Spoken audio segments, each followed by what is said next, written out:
Hey, it's Dr. Deep Sea coming at you from the bone-crushing depth of 22 feet. People keep asking me, how do you work out? How do you stay fit underwater? Well, this little tutorial is going to walk you through it, so pay attention.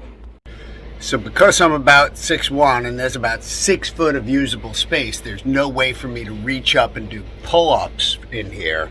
So you have to get kind of creative and use this thing to your advantage, like the chutes that we have, which are going in and out. So this is how you work the back in here.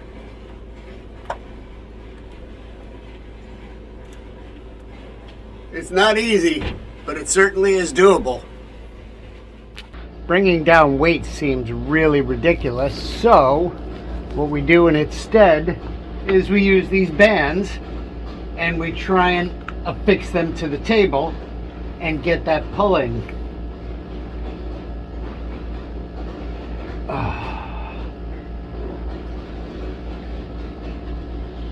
The biggest problem is the delt and the lat is really important to the back.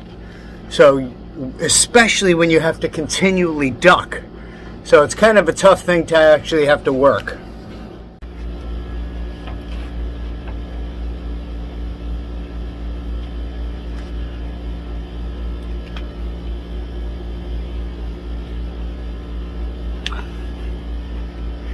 Another thing that's exceptionally important is yoga. You have to remain flexible, you have to stretch.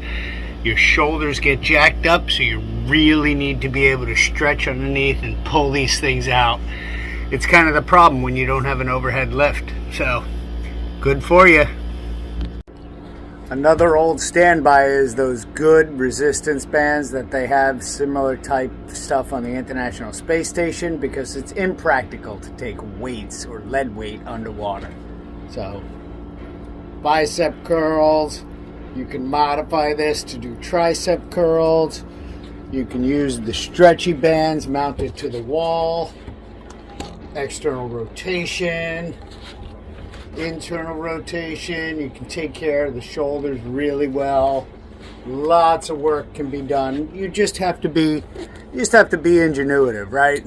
So don't ever forget about the good old-fashioned push-up, right? I mean, here I have the advent of being able to do it. You don't have it on the International Space Station, but we have it here, so I'm taking advantage of gravity. Another thing that you're going to find very important: stretching. So you find all these twists to help your back, because the more you duck, the more you need to stretch. So, as seems evident, the almighty crunch can be done anywhere. You can do this in space too, with a resistance band. Get her done. And if it's too low to reach, you can really get creative and get on your knees and do the exercise that way. So, look, man, it's not perfect, but if you're not working out, you're going to be miserable. So you got to get that blood flowing.